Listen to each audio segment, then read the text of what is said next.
മാന്യ പ്രേക്ഷകർക്ക് എൻ്റെ പ്രണാമം. ആലപ്പുഴയിൽ ഒരു സ്കൂളിൽ ക്ലാസ് എടുക്കുകയുണ്ടായി. ഒരു ക്രിസ്ത്യൻ പേരാണ്, സെയിന്റ് മേരീസ് സ്കൂള്.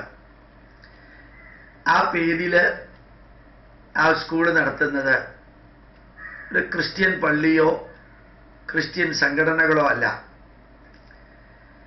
ഈ പുരോഗമനവാദികളും കമ്മ്യൂണിസ്റ്റുകാരും യുക്തിവാദികളും രാപ്പകല് ആക്രോശിച്ച് അവഹേളിക്കുന്ന, ആൾദൈവമെന്ന് മുദ്രകുത്തി താറടിക്കുന്ന മാതാ അമൃതാനന്ദമയിയുടെ മഠമാണ് സെയിന്റ് മേരീസ് സ്കൂള് ആലപ്പുഴയിൽ നടത്തുന്നത്. അത് അതിനകത്ത് പോയാൽ മനസ്സിലാക്കാൻ സാധിക്കും. മിക്കവാറും എല്ലാ ടീച്ചേഴ്സിൻ്റെയും പ്രിൻസിപ്പാളിൻ്റെയും മുറിയിൽ കന്യാമറിയത്തിൻ്റെയും ഉണ്ണി യേശുവിൻ്റെയും ചിത്രം ഇപ്പോഴുമുണ്ട്. അവിടുത്തെ അധ്യാപകര് സെയിന്റ് മേരീസിലെ വിദ്യാർത്ഥികളെ സെയിന്റ് മേരിയൈറ്റ്സ് എന്നാണ് പറയുക. അവിടുത്തെ അധ്യാപകരിൽ എല്ലാ മതക്കാരുമുണ്ടെങ്കിലും ഏറ്റവും കൂടുതൽ ക്രിസ്ത്യൻ മതക്കാരെ കണ്ടു. ധാരാളം വിദ്യാർത്ഥികൾ മുസ്ലിങ്ങളാണ്. അവർ തട്ടയിട്ട് CBSE സ്കൂളിൽ വരുമ്പോൾ അത് മാതാ അമൃതാനന്ദമയി എന്ന അമ്മയുടെ കീഴിൽ പ്രവർത്തിക്കുന്ന ഒരു സെയിന്റ് മേരീസ് എന്ന പേര് നിലനിർത്തിക്കൊണ്ടു പോകുന്ന ഒരു സ്കൂള് യഥാർത്ഥ മതേതരത്വം എന്താണെന്ന് പേരിലും പ്രവൃത്തിയിലും കാണണമെങ്കിൽ ഹിന്ദുവിൻ്റെ അടുത്ത് വരണം. ഞാൻ ചിലപ്പോൾ പറയാറുണ്ട്, ക്രിസ്ത്യാനി എന്ത് ചെയ്താലും മുസ്ലിം എന്ത് ചെയ്താലും അത് വർഗീയമാവില്ല. സുപ്രീം കോടതി വിധി മതത്തിൻ്റെ അടിസ്ഥാനത്തിൽ വോട്ട് പിടിക്കരുത്, ഇലക്ഷൻ നടത്തരുത് എന്ന് പറഞ്ഞ് അടുത്ത ദിവസം ഒരു ഡിക്ലറേഷൻ വന്നു. മുസ്ലിം ലീഗ് എന്ന മുസ്ലിം പേരിൽ പ്രവർത്തിക്കുന്ന മുസ്ലിം ലീഗ് എന്ന രാഷ്ട്രീയ പാർട്ടി ഒരിക്കലും മതമല്ല, ആ പേര് മാറ്റേണ്ട ആവശ്യമില്ല എന്ന് മുസ്ലിങ്ങളെ സംരക്ഷിക്കാനുള്ള വാഗ്വാദങ്ങൾ കേരളത്തിലുണ്ടായി. പക്ഷേ അമ്മ നടത്തുന്ന സെയിന്റ് മേരീസ് സ്കൂൾ എന്ന ആ പേരും അതിനകത്തെ ക്രൈസ്തവ ബന്ധങ്ങളും ഒരു തരത്തിലും പ്രശ്നങ്ങൾ ഉണ്ടാകാത്ത വിധത്തിൽ കൊണ്ടുപോകുന്നത് കണ്ടിട്ട് ഇവിടുത്തെ ബുദ്ധിജീവികൾക്കും ഇവിടുത്തെ ഇടതുപക്ഷക്കാർക്കും ഇവിടുത്തെ യുക്തിവാദികൾക്കും യാതൊരു നന്മയും അതിനകത്ത് കാണാൻ സാധിച്ചില്ല. കൂടുതൽ ദീർഘിപ്പിച്ചിട്ടുള്ള ഒരു വിഷയം നൽകാനല്ല ഞാനിത് പറഞ്ഞത്.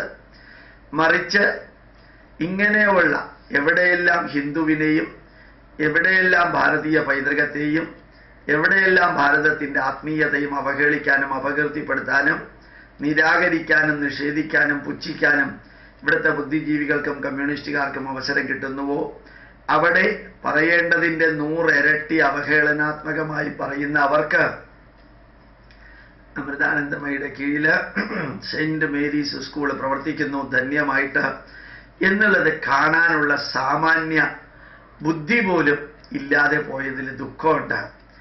എല്ലാ തിന്മകൾക്കും നിങ്ങൾ അവരോധിക്കുന്ന, ആക്ഷേപിക്കുന്ന, അപകീർത്തിപ്പെടുത്തുന്ന, അത് ചെയ്യുമ്പോഴും സമൂഹം നിങ്ങളെ തിരിച്ചറിയുന്നുണ്ടെന്നുള്ളത് മറക്കരുത്.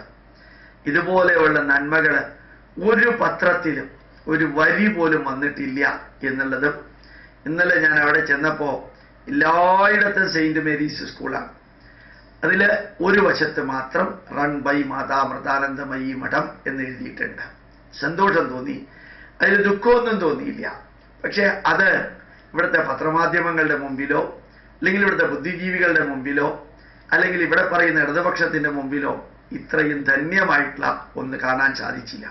ഒരു ക്രിസ്ത്യാനിയോ മുസ്ലിമോ 10,000-കണക്കിന് ഹിന്ദുക്കളെ അവരുടെ മതത്തിലേക്ക് മാറ്റുമ്പോൾ ഒരു ക്രിസ്ത്യാനിയോ മുസ്ലിമോ ഒരു ചെറിയ എന്തെങ്കിലും ചെയ്താൽ, ഒരു പള്ളിയിലച്ഛൻ കിഡ്നി ഒരു ഹിന്ദുവിന് കൊടുത്തു, അല്ലെങ്കിൽ ഒരു പള്ളിയിലച്ഛൻ ബ്ലഡ് ഒരു ഹിന്ദുവിന് കൊടുത്താൽ മാതൃഭൂമിയിലും മനോരമയിലും ഫ്രണ്ട് പേജിൽ വരും.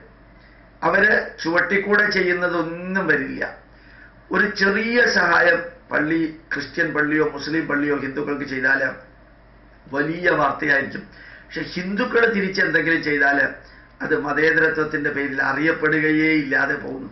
ഇനി അഥവാ അറിയിച്ചാൽ പോലും അത് വേറൊരു അർത്ഥത്തിൽ വ്യാഖ്യാനിച്ചുകൊണ്ട് ആ വാർത്തയ്ക്കിടയ്ക്ക് കുറെ കൊളുത്തുകൾ വെച്ചിട്ടായിരിക്കും അത് ചെയ്യുക എന്നുള്ളത് നോക്കാം. ശരിക്ക് പൈസ വാങ്ങിച്ച് ഗവൺമെന്റ് കൊടുത്തതിനേക്കാൾ കൂടുതൽ പൈസ ക്ലെയിം ചെയ്ത് വാങ്ങിച്ച് ഒരു പള്ളിയുടെ കുറച്ച് സ്ഥലം തിരുവനന്തപുരത്ത് റോഡ് വീതി കൂട്ടാൻ കൊടുത്തത് ആ പള്ളിക്കാര് ഫോട്ടോ സഹിതം, അച്ഛന്റെ ഫോട്ടോ സഹിതം റോഡ് വീതി കൂട്ടാൻ പള്ളി ത്യാഗം സഹിക്കുന്നു എന്ന് പറഞ്ഞ് ഫോട്ടോ കൊടുത്തു. ബാക്കിയുള്ള വീട്ടുകാരെല്ലാം കൊടുത്തതാണ്. അവർക്കും പൈസ കിട്ടി, പള്ളിക്കും പൈസ കിട്ടി. പക്ഷെ പള്ളി പൈസ വാങ്ങിക്കാത്ത രീതിയിൽ റോഡ് വീതി കൂട്ടാനുള്ള മഹാത്യാഗം സഹിച്ചു എന്നുള്ളത് വരുത്തി തീർക്കാനായിട്ട് അത് അഡ്വർടൈസ്മെന്റ് പോലെ വാർത്തയാക്കി മാറ്റിക്കൊടുത്തു. ക്രിസ്ത്യാനികളും മുസ്ലിങ്ങളും ചെയ്യുന്ന കാര്യങ്ങളെ പ്രസിഡന്റും ബാക്കിയുള്ളവരും വാനോളം പുകഴ്ത്തുമ്പോൾ ഒന്ന് മാത്രം ചിന്തിക്കാറുണ്ട്, ഇവിടെ ജനിച്ച് ഇവിടെ വളർന്ന് ഇവിടെ മരിക്കുന്നവര് ഈ നാടിന് സംഭാവന ചെയ്തത് ഇത്രയും എടുത്തു പറഞ്ഞ് പുകഴ്ത്തേണ്ട കാര്യം എന്തിരിക്കുന്നു? അമേരിക്കക്കാരെ ഇന്ത്യക്ക് വേണ്ടി എന്തെങ്കിലും ചെയ്താൽ നമുക്ക് പുകഴ്ത്തേണ്ട ആവശ്യമുണ്ട്.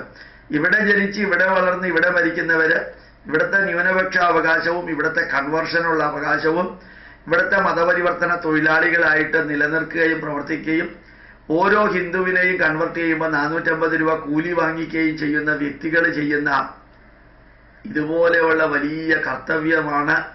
അവരുടെ സംഭാവന വലുതാണെന്ന് പലപ്പോഴും പറയുമ്പോൾ ഏതോ വാടക വീട്ടുകാരൻ വീടിനെ സംരക്ഷിക്കുന്ന രീതിയിലുള്ള ഒരു വാക്യപ്രയോഗം പല രാഷ്ട്രീയക്കാരും പറയുന്നത് കേട്ടിട്ടുണ്ട്.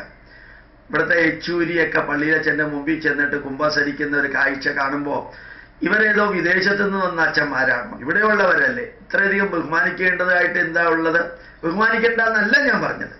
പക്ഷെ ഏതൊരു വിധേയത്വത്തോടുകൂടി വളരെയധികം സ്ലേവറി മൈൻഡോടുകൂടി പ്രവർത്തിക്കേണ്ട ആവശ്യമുണ്ടോ എന്ന് തോന്നി അത് ഞാൻ ഒരുമിച്ച് ചേർത്ത് അമ്മ മാതാ മൃദാനന്ദമയ്യെ എവിടെയൊക്കെ അവഹേളിക്കാൻ കൈരളി ചാനലും ജോൺ ബ്രിട്ടാസും ഇവിടുത്തെ ഇടതുപക്ഷവും ശ്രമിക്കുന്നു, അവരാണ് സെന്റ് മേരീസ് സ്കൂൾ എന്ന ക്രിസ്ത്യൻ പേരോടുകൂടി ആ സ്കൂൾ നടത്തുന്നത് എന്നുള്ളത് കൂടി ഒന്ന് ചിന്തിച്ചിരുന്നെങ്കിൽ, അറിയിച്ചിരുന്നെങ്കിൽ നന്നായിരുന്നു. പ്രണാമം, നമസ്കാരം.